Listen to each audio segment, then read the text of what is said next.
तर लातूर महानगरपालिकेची सर्वसाधारण सभा वादळी ठरली आहे। भाजप आणि काँग्रेसच्या नगरसेवकांनी एकमेकांविरोधातील घोषणाबाजी केलेली आहे। सभागृह तहकूब झाल्यानंतरही भाजप आणि काँग्रेसची घोषणाबाजी पाहायला मिळाली।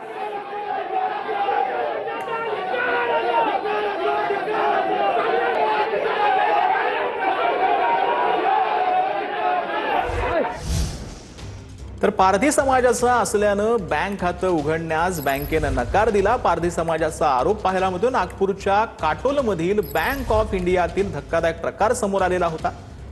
प्रकरणानंतर पारधी समाजामध्ये बँक मॅनेजर आणि कर्मचाऱ्यांविरोधात संताप पाहायला मिळाला। घटनेनंतर बँक मॅनेजर ललित कुमार मेहता आणि बँक कर्मचारी अविनाश कुमारांकडून माफीनामा जो आहे तो मागण्यात आलेला आहे। महिलेचं बँक खातं तात्काळ उघडण्याचे बँक मॅनेजरचे आदेश आहेत। घटकांना आपल्या मुख्य प्रवाहामध्ये आणण्याच्या दृष्टीने यांना डावलून त्यांचं शोषण करते आहे।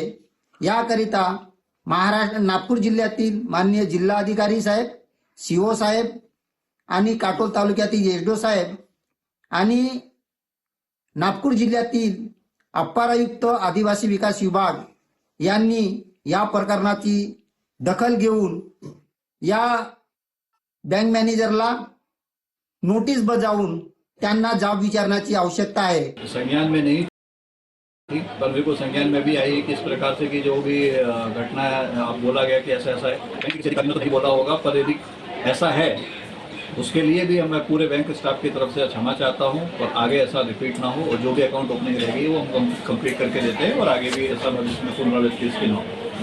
बस एच पूर्व विभागातील वाकोला नाल्याची साफसफाई अद्यापही न झाल्यानं उपमहापौर संजय घाडी नाराज आहे।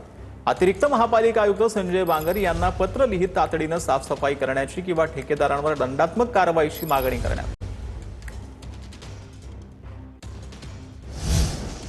तर मुंबईतील बीकेसी मध्ये स्वतंत्र 14 मजली ईडी मुख्यालय उभारणार आहे। ईडी संचालक राहुल नवीन यांच्या हस्ते भूमिपूजन करण्यात आलं। एमएमआरडीए कडून लीजवर मिळालेल्या 2200 चौरस मीटर भूखंडावर इमारत उभारली जाणार आहे।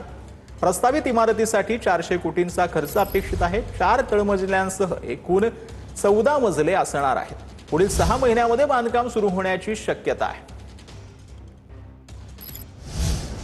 तर शिंदेच्या नगरसेवक शिबिरावरून केडीएमसी मध्ये राजकीय वाद झालाय। शिंदेच्या शिवसेनेच्या कार्यक्रमाला आयुक्तांच्या उपस्थितीवरून काँग्रेस आक्रमक झाले। सर्वांनी प्रशिक्षण द्या अन्यथा महासभा चालू देणार नाही असं काँग्रेसनं म्हटलंय। उत्तन येथे आयोजित करण्यात आलेल्या शिबिरावरून हा वाद जो आहे तो पाहायला मिळतो। भूमिका आहे तुम्ही व्हायच्यानंतर जी पण महासभा येणार ती महासभा घेण्याआधी तुम्हाला सांगितलं होतं की पहिले आपण प्रशिक्षण घ्या।